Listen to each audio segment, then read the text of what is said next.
मित्रों, alcoholics anonymous में जब मैं आया तो ये सारी चीजें पता नहीं थी। यहाँ पर ऐसी भी चीजें सुनने को मिलेगी। लेकिन जैसे जैसे मैं प्रोग्राम पर बढ़ता गया, मुझे ये चीज पता लगी कि ये साला बड़ा खतरनाक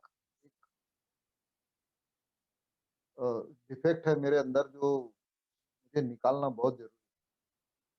लेकिन मैं तो इस डिफेक्ट से बड़ा प्यार करता था। मुझे लगता था मैं बचपने से ही बहुत सारे लोगों के बारे में, मेरे साथ ऐसा किया, वैसा किया, वैसा किया, ये भावनाएं इतनी जबरदस्त थी। और सोचता था कि एक दिन मैं इन लोगों को बता दूंगा, इनसे बदला लूंगा और इनको सीधा कर दूंगा, ये मुझे समझते क्या है। ये सारी भावनाएं लेके मैं अल्कोहलिक्स अनोनिमस में आया था। शराब से तो दूर था, शराब नहीं पी रहा था, लेकिन जिसको बोलते हैं ना खुशियां, शराब छोड़ के मैंने खुश होना चाहिए, सुखी होना चाहिए, वो सारी चीजें नहीं हो पा रही थी। मैं बोलता भी था पुराने लोगों को, यार आपके चेहरों पर कैसी हंसी हंसी है, मुस्कुराहट है, आप कितने अच्छे से जीवन जी रहे हैं, मेरे साथ ऐसा क्यों नहीं होता। तो उन्होंने स्टेप्स के बारे में बताया था, आप स्टेप्स की तरफ ध्यान दो, कैरेक्टर डिफेक्ट्स की तरफ ध्यान दो।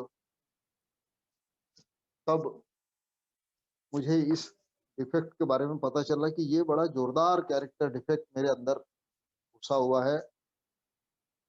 और इसको अगर मैंने कम नहीं किया या इसके ऊपर मैंने काम नहीं किया तो मुझे बहुत प्रॉब्लम आ सकती है।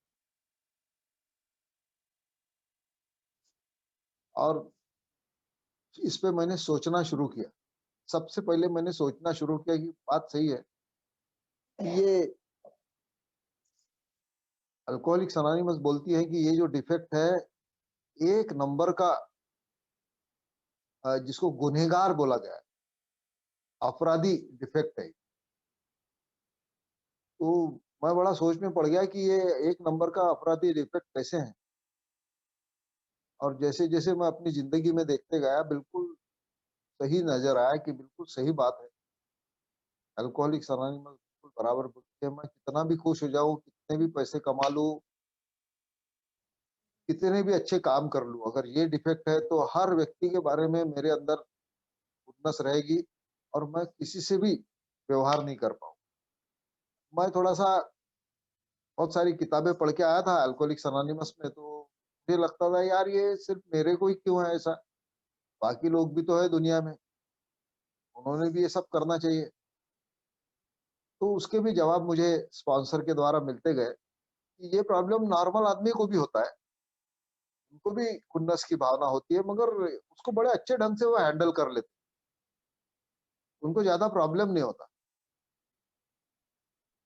लेकिन मैं अल्कोहलिक हूँ, ये प्रॉब्लम मुझे बहुत ज़्यादा तकलीफ देने वाला है और अंत में मैं फिर से शराब पीने की पूरी-पूरी शक्यता बनी हुई। इसीलिए इसके ऊपर मुझे काम करना बहुत ज़रूरी है। अगर मैंने ये नहीं किया, तो बहुत तकलीफ हो सकती है। हमारे लिटरेचर में ये भी लिखा है कि सबसे ज़्यादा नुकसान पहुँचाने वाला ये डिफेक्ट है, सबसे ज़्यादा हानिकारक। और इसके साथ-साथ गुस्सा भी मिक्स है, खुन्नस और गुस्सा, इनका मैं कुछ बिगाड़ नहीं सकता उसी वक़्त, रिएक्ट नहीं हो सकता, वो मैं मन में रख लेता हूँ। जिनका बिगाड़ सकता हूँ उनको गालियाँ-वालियाँ दे के, मार-पीट, झगड़ा-फसाद करके खत्म। लेकिन जिनका कुछ नहीं बिगाड़ सकता, वो मन में ऐसे गाँठ बाँध के रह जाती थी मेरे अंदर। और मैं सोचता, मौके का इंतज़ार करते रहता था कि कब मौका मिलेगा, इसको छोड़ूँगा नहीं, एक ना एक दिन इससे बदला ज़रूर लूँगा। और मेरी यही भावना मेरे लिए कितनी घातक थी, ये अल्कोहलिक्स अनोनिमस ने बताया कि इससे डेंजर भावना और क्या हो सकती है। मैं चाहे कितने भी ऊपर चला जाऊँ, ये भावना अगर मैंने नहीं निकाल पाया, तो सारी ज़िंदगी तकलीफ में रहूँगा। ये अल्कोहलिक्स अनोनिमस ने मुझे साफ-साफ बता दिया। और 1, 2, 3 स्टेप लेने के बाद जब मेरी बारी आई रिज़ेंटमेंट की, रिज़ेंटमेंट लिखने के बारे में, चौथा कदम लेने के बारे में, तो इसमें बहुत सारी चीज़ें मैं छुपाना चाहता था। मैं चाहता था कि कुछ लोगों से तो मैं बदला ले ही लूँगा, क्योंकि इन्होंने मुझे बहुत ज़्यादा तकलीफ, मेरे आत्मसम्मान को बहुत चोट पहुँचाई, और इनको मैं छोड़ूँगा नहीं। ये इसलिए इनका नाम मैं गोल कर देता हूँ। लेकिन फिर मुझे स्पॉन्सर ने बताया कि यदि मैंने ऐसा किया, तो वो थोड़ा-सा ज़हर या बहुत ज़्यादा ज़हर, दोनों भी ज़हर है। अगर मैंने पूरा तरीके से नहीं निकाला उसको, तो ज़हरीला स्वभाव मेरा बन जाएगा, और इससे मेरा, ये सिर्फ़ मेरी भावनाएँ ही दूषित नहीं होंगी, मेरा मन भी। इसमें अल्कोहलिक्स अनोनिमस ने बहुत अच्छा बताया है कि मैं अगर रिज़ेंटमेंट को कम नहीं कर पाया या इस पर मैंने काम नहीं किया, तो मैं मानसिक तौर पे कभी ठीक नहीं हो पाऊँगा। और डब्ल्यूएचओ की एक बड़ी अच्छी लाइन है कि एक स्वस्थ व्यक्ति वो होता है जो शरीर और मन दोनों से भी ठीक हो। तो मैं शरीर से कितनी भी कसरत कर लूँ, योगा कर लूँ, लेकिन अगर मेरा मन दूषित है, या मन में मेरे मैल है, या मेरा मन काला है, मैं कोई भी शब्द वापर लेता हूँ, या बदले की भावना है, तो मैं स्वस्थ नहीं कहलाऊँगा। मेरी स्वस्थ मानसिकता नहीं होगी, और आगे की ज़िंदगी जो है, अभी पीछे तो जो हुआ वो हो गया। आगे की ज़िंदगी और काली हो सकती है। शायद मैं शराब नहीं पीऊँगा, लेकिन बहुत तकलीफ में रहूँगा, और मैं तकलीफों से बचना चाहता था। तो तकलीफों से बचने के लिए एक ही तरीका था कि मैं जल्दी से जल्दी इस इफ़ेक्ट को निकालने के लिए तैयार हो जाऊँ। 4 स्टेप ने मेरी बहुत मदद किया उसमें, और फिर मैंने ईमानदारी से ढूँढ-ढूँढ के बचपने से कहाँ-कहाँ, क्या-क्या मेरे हाथ से गलतियाँ हुई हैं, और लोगों ने मुझे कैसे-कैसे तकलीफ पहुँचाई है, इसके लिए मैं तैयार हुआ। और इसके लिए करना क्या था, बहुत बड़ी बात नहीं थी, बहुत छोटी-सी बात थी। सिर्फ़ मुझे मेरी मन की तैयारी करने की थी कि भई मुझे अ, ये डिफेक्ट निकालना है, और निकालने के लिए एक ही काम करने का था, मुझे लोगों को माफ़ करना था। और लोगों को माफ़ करने के पहले अल्कोहलिक्स अनोनिमस बताती है कि सबसे पहले मैं खुद को माफ़ करना सीखूँ। मैं खुद अगर अपने आप को अपराधी समझता हूँ, बहुत सारे लोगों को तो मैंने भी नुकसान पहुँचाया था ना, तो अपराध भावना अगर मेरे अंदर भी है, तो मैंने अमेंड्स करना चाहिए, उनको जाके माफ़ी माँगना मेरे लिए बहुत ज़रूरी है। और मैं माफ़ी तो तभी माँग सकता हूँ जब मैं अपने आप को गुनहगार मैं हूँ, या उस चीज़ को मैं स्वीकार करूँ कि ये गलती मेरे हाथ से हुई है, और बहुत सारी गलतियाँ बहुत बड़े पैमाने पे हुई है। कुछ-कुछ लोगों की तो पूरी ज़िंदगी खराब हो गई है। कुछ-कुछ लोगों को मैं छोटे पैमाने पे तकलीफ दी है, बहुत टॉर्चर किया है। तो ये टॉर्चरिंग मेरे हाथ से जो हुआ है, उसके लिए जब मैं न्यूट्रल फेस इस पे आ गया कि नहीं यार, अच्छी ज़िंदगी जीना चाहिए, नॉर्मल लेवल पे आया सोच में, तो मुझे ये समझ में आया कि मैं खुद को भी माफ़ कर सकता हूँ कि नहीं। तो मैंने सबसे पहले खुद को माफ़ करना सीखा कि नहीं यार, मुझे अपने आप को माफ़ करना होगा। लेकिन वो स उसमें भी एक शर्त थी। स्पॉन्सर बोले इसमें एक शर्त है। बोला अब इसमें कौन-सी शर्त है? बोले ये माफ़ी इसलिए अपने आप को देने की है कि ताकि मैं दोबारा वो गलती ना करूँ। अगर मैंने दोबारा वो गलती करने के लिए फिर से मन बनाया, या बदला लेने के लिए मैं तैयार रहा, और मौका ढूँढते रहा बदला लेने का, तो कोई फ़ायदा नहीं होगा ये रिज़ेंटमेंट दूर करने के प्रयत्न का। तो मेरे ये समझ में आ गई बात कि मैंने यदि अपने आप को माफ़ करना है, तो पहले वो चीज़ मैं दोबारा नहीं करूँगा, इस बात को मैंने पूरे तरीके से समझ लेना बहुत ज़रूरी है। उसके बाद बारी आई मेरे अमेंड्स करने की, कि मैं एक-एक व्यक्ति को जाके बताऊँ कि भई मेरे हाथ से ये गलतियाँ हुई है। अभी कुछ गलतियाँ उसमें ऐसी थी, कि जो मैं बता नहीं सकता था। स्पॉन्सर को पता है कि ये तो बहुत खतरनाक चीज़ है। ये जाके अगर मैं बता दूँगा, तो शायद और उल्टा हो सकता है। तो इस चीज़ में मैं थोड़ी-सी चालाकी भी करने की कोशिश कर रहा था। स्पॉन्सर ने एक-एक चीज़ पूछा, छोटे से छोटी और बड़े से बड़ी। मैंने सारी की सारी चीज़ें बताई ईमानदारी से। तब स्पॉन्सर ने बताया कि आपको ये चीज़ें उसको नहीं बताना चाहिए, बोलना ही नहीं चाहिए, क्योंकि माफ़ करने के बजाय और ज़्यादा लफड़ा खड़ा हो सकता है। इसीलिए वो छोड़ दो आप। और रिज़ेंटमेंट जो है मेरे अंदर, खुन्नस, उसको मेरे को बाहर निकालने के लिए सिर्फ ईश्वर से प्रार्थना करना है। ईश्वर ही मुझे इस मार्ग पर लेके जा सकता है। मुझे मेरे मन की तैयारी रखने की है, बाकी का पूरा काम ईश्वर का है। मैंने किसी से माफ़ी माँगी, ये रिज़ल्टमेंट निकाल के, उसने मुझे माफ़ करना ही चाहिए, ये भावना मेरे मन के अंदर नहीं होनी चाहिए। वो माफ़ करे, नहीं करे, ये उसका प्रॉब्लम। मैंने मेरा काम करना है। और जब मैंने ऐसा शुरू किया, डरते-डरते, क्योंकि मुझे बड़ा डर था। मैं तो पहले आँखें मिला के ही बात नहीं कर सकता था कि साला ये व्यक्ति बहुत अदनासा है, उसके बारे में बहुत सारे किंतु परंतु मेरे मन में बातें रहती थी कि इसको जाके क्या माफ़ी माँगू, ये तो साला फालतू आदमी है। इसको जाके माफ़ी माँगने वाली बात आ गई अभी अल्कोहलिक्स अनोनिमस में। और कभी-कभी तो मैं ये भी बोलता था स्पॉन्सर को कि यार, आप लोग मुझे साधु बना के छोड़ेंगे। ये मैं दारू छोड़ने के लिए आया था अल्कोहलिक्स अनोनिमस में, और आपने ये मुझे पकड़ा दी चीज़ कि अभी आपको माफ़ी माँगना पड़ेगा। तब मुझे पता चला, स्पॉन्सर ने जवाब दिया कि भई ये जो माफ़ी वाली चीज़ है ना, ये ईश्वरीय सद्गुण है। दरअसल माफ़ी माँगने वाला जो सद्गुण है, ये ईश्वर इस सद्गुण के द्वारा अपने आप को आपके सामने प्रकट कर रहा है। ईश्वर ये बताना चाहता है कि इस माफ़ी में मैं खुद मौजूद हूँ। अपनी मौजूदगी का एहसास मुझे कराता है। ये माफ़ी माँग लेना यानी मैं अपने तरफ से कर रहा हूँ, ऐसी बात नहीं है। ईश्वर मुझे उधर लेके जाना चाह रहा है, अच्छी ज़िंदगी की तरफ। तो ये जो अड़थड़े मेरी ज़िंदगी में है, मेरी ज़िंदगी के प्रोग्रेस, मेरी तरक्की में, मेरी मानसिक तरक्की में, आध्यात्मिक तरक्की में, ये जो इतना बड़ा रोड़ा मैंने खुद ही अटका के रखा हुआ है, इसको मुझे ही बाजू करना होगा। मैं ही साइड में कर सकता हूँ, इसमें कोई दूसरा मेरी मदद नहीं कर सकता। सिर्फ़ वो इतना बता सकता है कि मैंने करना क्या चाहिए, लेकिन बाकी की चीज़ें सब मुझे ही करनी पड़ेगी। ये बात जब समझ में आ गई, तब मेरे ध्यान में आया कि यार, ये मेरे लिए करना बहुत, बहुत, बहुत ही ज़रूरी है। अगर मैंने ये नहीं किया, तो मैं वापस तकलीफ में आने वाला हूँ। और इसीलिए अल्कोहलिक्स अनोनिमस में एक बहुत अच्छी बात बोली जाती है कि मैंने ईश्वर की इच्छाओं को पहचान लेना चाहिए। ईश्वर को पहचान लेना चाहिए, जल्दी से जल्दी। अगर मैंने ईश्वर को पहचाना, तो शांति मेरे मन में आ सकती है। अगर मेरी ज़िंदगी में ईश्वर नहीं है ना, तो शांति भी नहीं है, ये मैंने समझ लेना चाहिए। मैं ईश्वर को मानने वाला व्यक्ति हूँ, मैं कोई नास्तिक थोड़ी हूँ जन्म से। मैं आस्तिक व्यक्ति हूँ। तो मेरा जो विश्वास है, ईश्वर की तरफ पूरी तरीके से 100% होना चाहिए। मेरी जो सरेंडर की भावना है, ये टोटल 100% होना चाहिए। टोटल सरेंडर जिसको बोलते हैं। ईश्वर, जब मैं मुझे पैसे की कमी है वो तू दे देना, बाकी का मैं सब सँभाल लूँगा, अगर इस किस्म की मेरी सोच है, तो ईश्वर भी वही करेगा।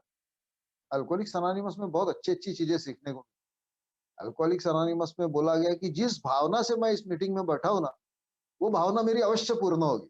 अगर मैं सिर्फ शराब छोड़ना चाहता हूँ, तो वो ज़रूर छूटेगी। मैं अगर अल्कोहलिक्स अनोनिमस में टाइम पास के लिए आ रहा हूँ, तो टाइम पास भी होगा। लेकिन मैं अल्कोहलिक्स अनोनिमस में कुछ और करना चाहता हूँ, मेरी आध्यात्मिक तरक्की करना चाहता हूँ, तो मुझे वो भी मिलेगा। थोड़ा वक़्त लग सकता है। हर चीज़ एकदम से रातों-रात होने वाला ये प्रोग्राम है ही नहीं। धीरे-धीरे होगा, कभी-कभी कुछ-कुछ बातों के लिए हो सकता है सारी ज़िंदगी भी लग जाए। लेकिन एक बात पक्की है, ये होगा ज़रूर। ये जो भी चमत्कार मैं चाहता हूँ, ईश्वर मेरी ज़िंदगी में करे, आध्यात्मिक चमत्कार वो ज़रूर होंगे। लेकिन उसमें थोड़ा-सा वक़्त लगेगा। तो मुझे घाई किस बात की है? पहले मुझे शुरू-शुरू में बड़ी घाई थी कि यार सब जल्दी-जल्दी मेरी ज़िंदगी में चमत्कार हो जाने चाहिए। ईश्वर को तो मैंने मानना शुरू कर दिया है। उसकी इच्छाओं का पालन भी मैं कर रहा हूँ। सारी सारी चीज़ें फटाफट हो जानी चाहिए। तो ये फटाफट वाला कार्यक्रम नहीं। ईश्वर अपनी मर्ज़ी से सारी चीज़ें अ, अपने वक़्त पर ही करेगा। वो मेरे मर्ज़ी से करने वाला नहीं। और जब मैंने ये बात समझ ली, तब मेरी ये जो भावना है रिज़ल्टमेंट निकालने वाली, तो ये धीरे-धीरे, धीरे-धीरे कुछ रिज़ल्टमेंट ऐसे भी थे कि अंदर से आवाज़ ही नहीं आती थी कि भई इसको मैं माफ़ कर दूँ। तब फिर से मेरे सामने प्रॉब्लम होता था, तो स्पॉन्सर ने बताया कि आप घबराओ मत, ऐसा करो, सिंपल उसके लिए प्रार्थना करो। कि भई अब ईश्वर उसका सब कुछ ठीक कर दो, उसका भला करो, उसको अच्छे से रखो, उसको बुद्धि दो। तो ये सारी जो चीज़ें हैं, मुझे और तकलीफ हुई। मैं बोला यार मैं तो उसका बुरा हो ऐसा चाहता हूँ, उसका अच्छा हो, उसका भला हो, ऐसा कैसा निकल सकता है? तो बोले आप पहले ऐसा करो, आप मुँह से फिज़िकली तो बोलो, बोल के देखो। मानसिक तौर पे भले ही आपको ऐसा लग रहा है, लेकिन आप ये शुरुआत शुरू करके देखो। और उसको उसके लिए भी मेरा काफ़ी टाइम गया, काफ़ी वक़्त गया। लेकिन मैंने जैसे ही शुरू किया, तो धीरे-धीरे, धीरे-धीरे पहले मैकेनिकली होती गई प्रार्थना उसके लिए। उसके बाद में धीरे-धीरे दिल से प्रार्थना आई। और एक दिन ऐसा आया कि मैंने सोचा यार, दुनिया में बहुत सारी बातें होती रहती है। अगर उसने मेरे साथ गलत कर भी लिया है, तो मैं ईश्वर के ऊपर छोड़ देता हूँ कि उसको क्या सज़ा देना है वो ईश्वर देगा। मेरे तरफ से मैंने उसको माफ़ किया। ये बात जब मेरे अंदर से बाहर आई, तो मित्रों आपको विश्वास नहीं होगा, इतना हल्का-फुल्का लगा। और ऐसा महसूस हो रहा था मेरे को, साला मैं तो बहुत बड़े गुलामी में अब भी जकड़ा गया था। पहले मैं शराब की गुलामी में था, अब मैं मेरी भावनाओं की गुलामी में था। जो मेरी जहरीली भावनाएँ हैं, ज़हर भरा हुआ है, ऐसी भावनाओं का गुलाम था मैं, जिसमें से रिज़ेंटमेंट तो नंबर 1 पर दिख रहा था। तो इस भावना का मैं गुलाम था पूरा। उन्हीं भावना के आवेश में आके मेरी हर एक्शन होती थी। लेकिन जब मैंने पूरे तरीके से उनको माफ़ किया, उनको प्रार्थना करके, तो उनके लिए अच्छी चीज़ें निकलने लगी और मेरा मूड भी फ्रेश रहने लगा। ये चीज़ें बड़ा चमत्कारिक एटम हो गया मेरे साथ। बोला साला ये बड़ा अच्छी चीज़ हुई यार ज़िंदगी में कि बस अभी उन लोगों के बारे में वो मेरे सामने भी आ गए, तो मुझे ऐसा लगता नहीं कि भई ये गलत है या बुरे हैं। वहाँ पर भी मुझे करेक्ट किया गया और बताया गया कि मैं किसी की ज़िंदगी नहीं चला सकता हूँ। और कोई भी आदमी, चाहे मेरी बीवी हो, बच्चे हो, कोई भी हो, वो मेरे मर्ज़ी से नहीं चलने वाले। मुझे लगता था साला ये मेरी बीवी, मैं कमा के लाता हूँ, मेरे ही पैसे का खाती है, मैं ही सब कुछ लाता हूँ और मेरे को ही राय दे देती है यार उल्टी-सीधी, मेरी ही बात मानती नहीं। तब मुझे ये बात बड़ी काम में आई कि कोई भी मेरे मन मर्ज़ी से सुनने वाला नहीं है। मेरी एक्टिविटी सामने वाले के प्रति, चाहे वो मेरी बीवी हो, बच्चे हो, इतना कमीनापन कि अपने ही बीवी बच्चों के बारे में रिज़ेंटमेंट पालते रहने का, उनसे ही बदला लेने की भावना कायम रखने की मन के अंदर, तो इससे ज़्यादा ज़हर और क्या हो सकता है? दूसरों के प्रति तो था ही, बाहर के लोगों के प्रति, लेकिन घर में भी, अगर मैं घर में भी अपने ही लोगों से बदला लेने की इच्छा मेरे मन में है, तो और बुराई क्या हो सकती है? इससे बुरा आदमी मैं कैसे हो सकता हूँ? और कभी-कभी मैं इधर सुनता था अल्कोहलिक्स अनोनिमस में कि भई लोग बोलते थे मेरे बारे में कि यार ये शराब पी लेता तो बुरा बन जाता है, वैसे अच्छा आदमी है। तब मुझे ये सवाल ध्यान में आता था कि मैं अच्छा आदमी कैसे हूँ यार? क्या का अच्छा आदमी हूँ मैं? शराब छोड़ दिया, तो अच्छा आदमी हो गया। अरे अब भी तो मैं दुनिया भरे का बुरा हूँ, दुनिया भर के लोगों का बुरा चाह रहा हूँ, अपने ही लोगों का बुरा चाह रहा हूँ। इससे बुरी और क्या मेरी स्थिति हो सकती है? तो इन सारी स्थिति को समझने के बाद जब मैंने उसको निकाला, ज़बरदस्ती खींच-खाच के बाहर, उसको मन के अंदर से, चाहे वो मेरे को प्रार्थना करनी पड़ी, स्पॉन्सर की बातें सुननी पड़ी, लिटरेचर पढ़ना पड़ा और बहुत सारी मीटिंग में भी मीटिंग में मैं हमेशा हाज़िर रहता था। मैं मीटिंग में कभी एब्सेंट इतने सालों में कभी नहीं किया। मैं कहीं कोई ना कोई मीटिंग कर ही लेता था। तो इन सारी चीज़ों का मुझे ये फ़ायदा हुआ कि यार लोग प्रोग्रेस करते जा रहे हैं अपनी ज़िंदगी में और मैं वहीं के वहीं रह जाऊँगा। मेरे मुझे ये यदि प्रोग्रेस करना है, तो ये खतरनाक भावनाओं को मैं मेरा अपने अंदर में से बाहर करना मेरे लिए बहुत ज़रूरी है। अगर मैंने ऐसा नहीं किया तो मैं सिवाय दुःख और तकलीफ़ों के मुझे कुछ भी मिलने वाला नहीं। और जब मैंने ये जानबूझ के, जब मुझे मालूम था कि इस व्यक्ति ने जानबूझ के मेरे साथ बुरा किया है, एक घटना ऐसी थी कि अ, बहुत साल पहले मेरा प्रमोशन होने वाला था और मेरे ही साथ वाले ने मेरे ही बारे में जाके काड़ी कर दिया था। अभी मेरे को कम से कम 6 महीने उसका पता नहीं लगा, मेरा नाम कट गया और भलते का ही प्रमोशन हो गया था। और जब मुझे पता लगा 6 महीने के बाद, तो इतनी भयंकर मेरे मन की स्थिति बन गई थी कि मैं सोच रहा था साले को इसको अभी क्या करूँ इसको, और मैं अच्छा सोबर था। मेरा प्रमोशन का पत्ता काट दिया इसने, तो मैं बड़ा तिलमिला गया था, इसने मेरे साथ बुरा किया। लेकिन जब ये रिजल्टमेंट निकालने की बारी आई और स्पॉन्सर से मैंने डिस्कस किया, तो बोले ये हमको पता होने के बाद भी यदि हम उसको माफ करते हैं कि इसने मेरे साथ बुरा किया था, तो ईश्वर मुझे इसमें आध्यात्मिक प्रोग्रेस ज़रूर देने वाला है। ईश्वर का कुछ ना कुछ प्लानिंग है मेरे प्रोग्रेस में। और ये जब मैंने देखा कि बहुत सारे लोग ऐसे हैं जिन्होंने जानबूझ के मुझे तकलीफ पहुँचाई। अभी बारी आई अ, मैंने किन-किन लोगों को तकलीफ दी है, ये ढूँढने की जब बारी आई, तो जब मैं उसमें से बचना चाहता था, लेकिन अगर मैं बचता, मुझे स्पॉन्सर ने बताया अगर ऐसा मैंने किया, तो पूरी तरीके से भावना निकलेगी नहीं और मैं हमेशा तकलीफ आने वाला हूँ, तकलीफ में रहने वाला हूँ।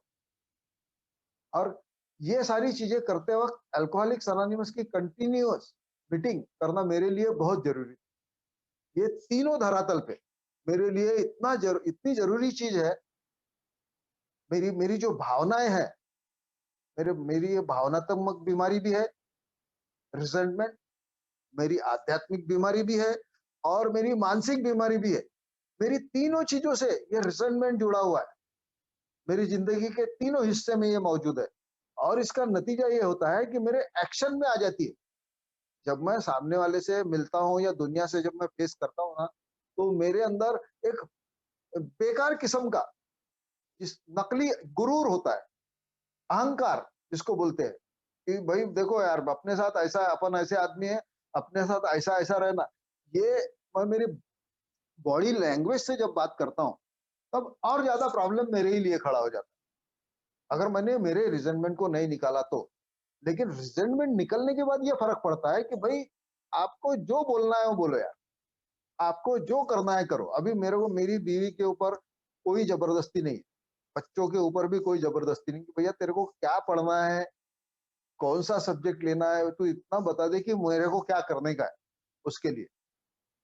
और वो मैं करने के लिए मैं मेरी अगर औकात रही, मेरी हैबत रही तो मैं करता हूँ। तो इससे फ़ायदे ये हो गए मेरे कि मैं मेरी वो उसमें से निकल गया, वो गुलामी में से निकल गया और एक आज़ादी वाली जिसको बोलते हैं स्वतंत्रता, मानसिक दृष्टि से भी, आध्यात्मिक दृष्टि से भी और भावनात्मक दृष्टि से भी, मैं बाहर आ गया। और एक बात मुझे अंत में पता चली कि मैं पूरी दुनिया में किसी का कुछ बिगाड़ नहीं सकता था, ये निकालने के बाद मुझे पता चला। मैं ही सोच रहा था कि एक दिन मैं बिगाड़ूँगा, मैं ऐसा कर लूँगा, वैसा कर लूँगा, वैसा कर लूँगा, लेकिन ऐसा हो ही नहीं सकता था। मेरे हाथ में है ही नहीं कुछ, किसी के भी बारे में, किसी का कुछ भी बिगाड़ना। वैसे ही कोई भी व्यक्ति मेरा कुछ बिगाड़ ही नहीं सकता। जब तक ईश्वर नहीं चाहेगा, मेरा कुछ भी बिगड़ने वाला नहीं है। इसलिए मुझे किसी से डरने की ज़रूरत नहीं है और इसके फ़ायदे ये हो गए कि मुझे सिर्फ़ ईश्वर के सानिध्य में रहने का है और बाकी की कोई चिंता करने की नहीं है। मेरा काम पूरी ईमानदारी से करने का है, जो भी मेरा काम है, ठीक-ठाक करूँ, ईमानदारी से करूँ और ये सब करते समय, इस प्रोग्राम पर चलते समय मेरे हाथ से वापस गलती होने की पूरी-पूरी शक्यता है क्योंकि मैं इंसान हूँ और ऊपर से अल्कोहलिक भी हूँ। तो मेरे दूसरे डिफेक्ट की तरफ भी मेरा झुकाव होता है। तो उसके कारण मेरी गलतियाँ हो सकती है। तो गलतियों के लिए मैंने बार-बार सॉरी बोलना, माफ़ी माँगना मेरे लिए बहुत ज़रूरी है। ये माफ़ी माँगना या क्षमाशीलता जिसको बोलते हैं, ये इतनी ऊँची चीज़ है, ऊँचे दर्जे की चीज़ है। पहले मेरे को लगता था साला ये माफ़ी मँगवा-मँगवा के मेरे को गांडू बना दिए, अल्कोहलिक्स अनोनिमस। मैं तो यार मर्द की औलाद हूँ, सालों को इनको दिखाने वाला था। अभी एए ने मेरे को ये रिज़ल्टमेंट निकाल के ऐसी भी भावना आती थी। एए वालों ने मुझे एकदम कमज़ोर बना दिए। तब मुझे स्पॉन्सर ने बहुत अच्छा जवाब दिया था कि जो माफ़ करता है ना, वो उसके साथ ईश्वर होता है, वो ईश्वरीय सद्गुण है। माफ़ करने वाला बड़ा होता है। ये मत समझो कि तुमने माफ़ कर दिए, तो तुम छोटे हो गए या कमज़ोर हो गए। तुम ज़्यादा ताकतवर हो। और ये बात जब मेरे समझ में आई कि माफ़ करना बड़े ऊँचे लेवल की चीज़ है और माफ़ी भी माँगना सिर्फ़ इसलिए माफ़ी माँगना नहीं है कि मेरे फ़ायदे की जो चीज़ है वहाँ माफ़ी माँग लूँ चुपचाप से। चालाकी से और फिर दोबारा मैं वही गलती करूँ, तो शायद फिर इसका मतलब ये होता है कि मैं प्रोग्राम को ठीक से समझ नहीं पाया। एक बार तो मुझे माफ़ी मिल गई, 2 बार मिली, 3 बार मिली, लेकिन अगर मैंने बार-बार वही-वही गलतियाँ रिपीटली जानबूझ के मैं करता रहा, क्योंकि मुझे माफ़ी माँगने की आदत पड़ गई और लोग माफ़ भी कर रहे हैं। लोग करेंगे क्या, भैया गलती कर लो और माफ़ी माँग लो। और ऐसी मेरी मानसिकता अगर बन गई, तो मैं प्रोग्राम को कहीं और ही लेके दूसरी तरफ लेके चला जाऊँगा। इसीलिए मुझे अल्कोहलिक्स अनोनिमस ने बताया है कि मैं माफ़ी माँगने के पहले सोच लूँ कि मुझे दोबारा वो गलती नहीं करने की है, इसलिए मुझे माफ़ी माँगने की है। और एक-एक चीज़ को समझ लूँ कि मैं माफ़ी माँग क्यों रहा हूँ। मेरी एग्ज़ैक्टली वो और स्टेप में यही आया कि उस वक़्त जब मैंने ये गड़बड़ें की थी, तब मेरी उम्र कितनी थी, कौन से भावना से मैंने गलती की थी, जानबूझ के की थी या उसको दुखाने के लिए की थी या मेरा प्लानिंग का हिस्सा था, क्या था? पहले उसको समझ लूँ और ये सारी चीज़ें समझ के अपने स्वभाव को पहचानूँ कि मेरा उस वक़्त ऐसा स्वभाव था, आज क्या स्थिति है। ये माफ़ी माँगने से मुझे इतने सारे फ़ायदे हुए कि मेरा स्वभाव मेरे सामने क्लियर हुआ और मुझे बहुत सारी चीज़ें समझ में आई कि साला मेरा स्वभाव खुनसी स्वभाव बन गया था। यानी खुन्नस भरा स्वभाव, गुस्सैल, बिल्कुल डेंजर किस्म का आदमी बन गया था मैं और मैं दूसरों का तो कुछ बिगाड़ सकता नहीं था। मैं सबसे ज़्यादा ये खुनसी स्वभाव रख के अपना ही बिगाड़े जा रहा था। अपना ये रात की नींद, दिन का चैन, शक-सुख चैन सब मैंने सत्यानाश कर डाला था, छोटे से रिज़नमेंट को रख के। जबकि सच्चाई ये है कि दुनिया के किसी भी व्यक्ति का मैं कुछ भी टेढ़ा नहीं कर सकता, कुछ भी बिगाड़ नहीं सकता, उसके जीवन में कभी कोई तूफ़ान नहीं लेके आ सकता।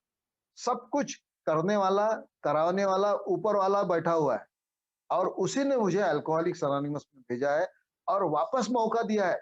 इतने सारे लफड़े करने के बाद भी कि भाई फिर से एक मौका देता हूँ, अब भी वक़्त है, तू सुधर जा और माफ़ी माँगना शुरू कर और माफ़ भी करना चालू कर। और ये जब मैंने ईश्वर की आवाज़ को पहचाना, अल्कोहलिक्स अनोनिमस में एक से एक शेयरिंग होती है। ये शेयरिंग मैंने जब सुना कि ईश्वर ने एक फिर से मौका दिया है, अब भी कुछ बिगड़ा नहीं है। वापस मैं मरने के पहले एक बार ये करके देखूँ, तो मुझे ये समझ में आ गया कि यार ईश्वर कितना दयालु है, इतनी दया भरी हुई है उसमें।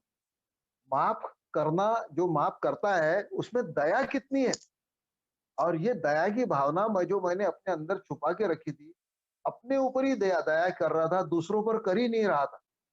तब मुझे पता चला कि जिसको चैरिटी बोलते हैं, दया बोलते हैं, ये मैंने मेरे घर से शुरू करनी चाहिए और अपने आप से शुरू करनी चाहिए। ये जब मैंने अपने ऊपर खुद के ऊपर दया चालू किया कि यार मेरे हाथ से गलती हो गई, अब मैं दोबारा नहीं करूँगा, इसका मैंने ध्यान रखना शुरू किया, तो ईश्वर ने भी मेरी मदद की और ईश्वर मुझे अल्कोहलिक्स अनोनिमस के इस प्रोग्राम पर धीरे-धीरे आगे बढ़ाता रहा और अब बहुत सारी चीज़ें मुझे समझ में आती है कि हर साल मुझे ये स्टेप फिर से दोहरानी की है। 4th एंड 5th स्टेप एक बार लेके काम चलता नहीं है। साल भरे में फिर से मेरे मन के अंदर कचरा जमा हो जाता है। बहुत सारे लोगों के बारे में फिर से रिज़ेंटमेंट आना शुरू होता है कि साला इसने फिर से मेरा काम खराब कर दिया है, इसने फिर से गड़बड़ कर दिया है, फिर ये लफड़ा खड़ा हो गया, तो ये लोगों के कारण है। ये सारी जो चीज़ें हैं, ये चीज़ें वापस मेरे अंदर तैयार हो जाती है और इसको मैंने अगर वक़्त रहते नहीं निकाला, बार-बार मेरे तरफ से प्रयत्न नहीं किया, तो वो वैसी की वैसी रह जाएँगी और वो जो पौधा है छोटा-सा रिज़ेंटमेंट का, मेरे अंदर बहुत बड़ा हो सकता है।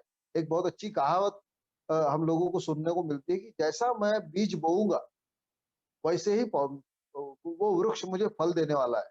अगर मैंने अपने अंदर ज़हरीले बीज को बोया है और उसको वक़्त रहते निकाल के नहीं फेंका ना, तो आगे चल के वो मेरे लिए बहुत बड़े ज़हरीले फलों के स्वरूप में खड़ा हो जाएगा और मुझे पता ही नहीं चलेगा। मुझे लगेगा कि यार ये लोगों ने किया है, लेकिन उसका निर्माता भी मैं रहूँगा और सब कुछ करता-धरता मैं रहूँगा।